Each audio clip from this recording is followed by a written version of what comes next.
Hello दोस्तों, my name is Sweety प्रिया। आज हम साइकोलॉजी के एक यूनिट है 7, उसका चैप्टर है GAD। उसको हम डिफ़ाइन करने जा रही हूँ। आप लोग देखेंगे GAD यानी कि जनरलाइज्ड एंजाइटी डिसऑर्डर, जिसको हम शॉर्ट में GAD कहते हैं। जनरलाइज्ड एंजाइटी डिसऑर्डर कहते हैं। हिंदी में सामान्यकृत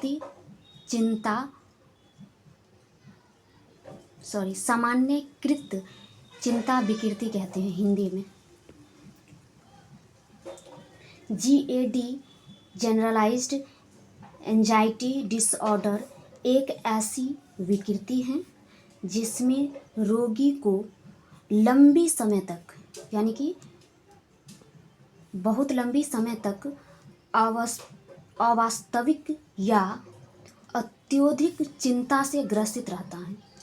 यानी कि व्यक्ति एक लंबी समय तक अवास्तविक चिंता है, जिससे कोई हमारा तात्पर्य लेना देना नहीं, उससे हम ग्रसित रहते हैं। इसे स्वतंत्र प्रवाही चिंता यानी कि फ्री फ्लोटिंग एंजाइटी कहा जाता है।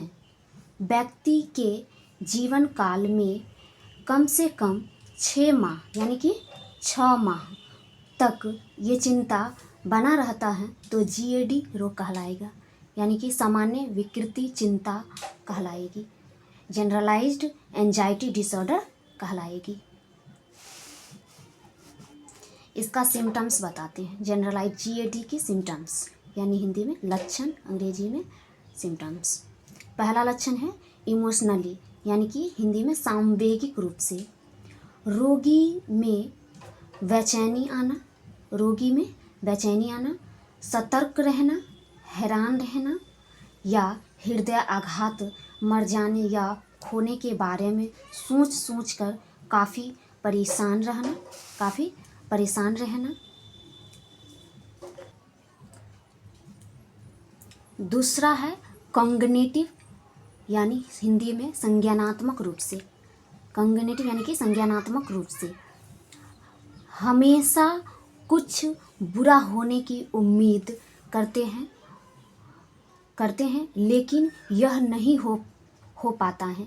क्या बुरा हो यह नहीं पता रहता है कि क्या बुरा होने वाला है, संज्ञानात्मक रूप से।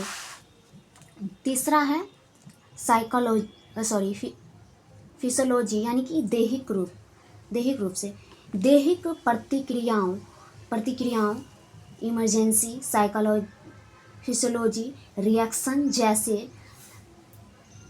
जैसे पसीना आना, हृदय की गति तीव्र होना, पेट में गड़बड़ी होना, सिर का उरा अनुभव होना, हाथ पांव थरथराना इत्यादि इसका लक्षण है।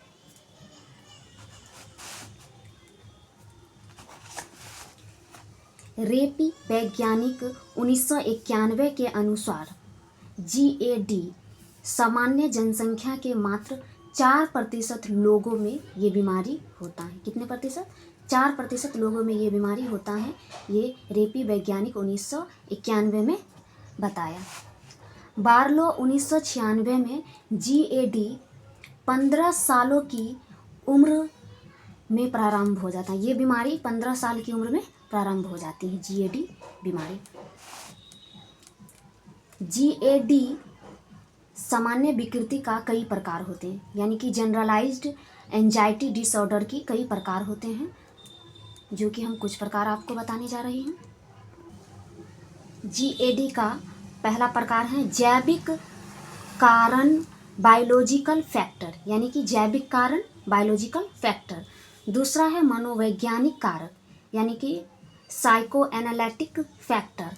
तीसरा है अधिगम से संबंध कारक, यानी कि लर्निंग फैक्टर। चौथा है संज्ञानात्मक व्यवहारात्मक कारक, कॉग्निटिव बिहेवियरल फैक्टर।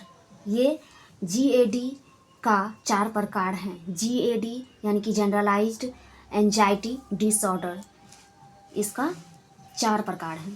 पहला प्रकार को हम डिफाइन करते हैं। पहला प्रकार है जैविक कारक यानी कि बायोलॉजिकल फैक्टर्स। इसमें किसी भी व्यक्ति को जन्म से ही अपने माता पिता यानी कि जेनेटिक्स माध्यम से गुण, लक्षण, जीन, जिनको हम जेनेटिक्स के माध्यम से बच्चों में होता है, उसे ही जैविक कारक कहते हैं। जैविक कारक कहते हैं।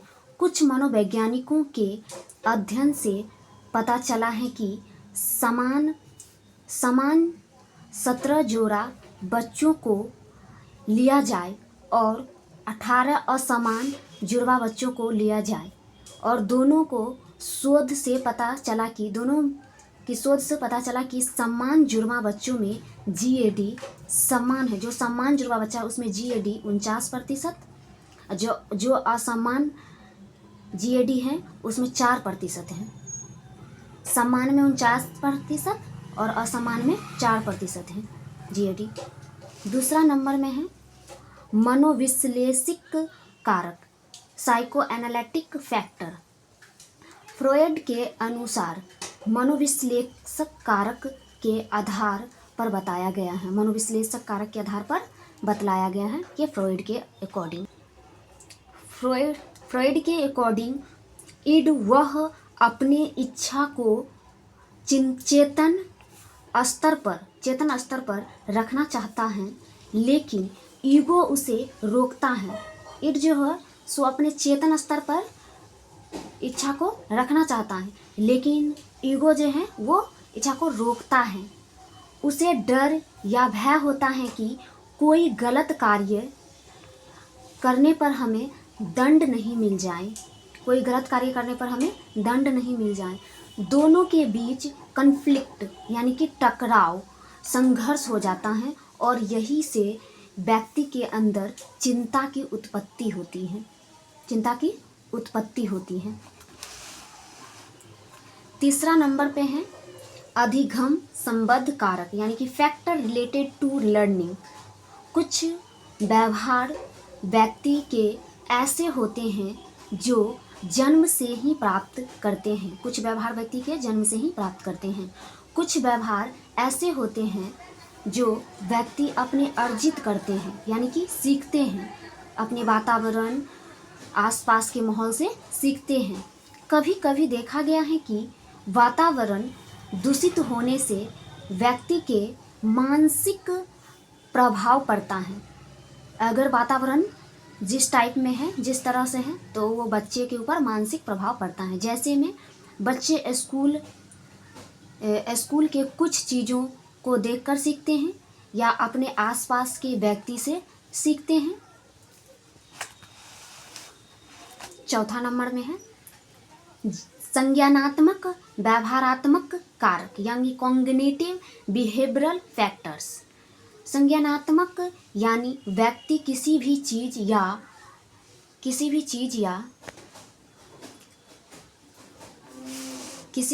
या वस्तु को देखता है या छूता है या उसे महसूस करने से पहले उसे संज्ञान करता है। कोई वस्तु है उसको सबसे पहले देखते हैं, छूते हैं, उसके बाद हम संज्ञान करते हैं, उसके बाद वह अपने व्यवहार में लाते हैं। उसके बाद क्या करते हैं? अपने व्यवहार में लाते हैं।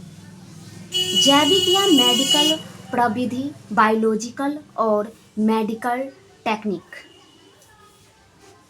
थॉमसन 1996, हंट एवं सिंह 1991 में अध्ययन से यह पता चला कि औषध एंटी एंजाइटी ड्रग लेने से GAD के चिंता लक्षणों में काफ़ी कमी आ जाती है।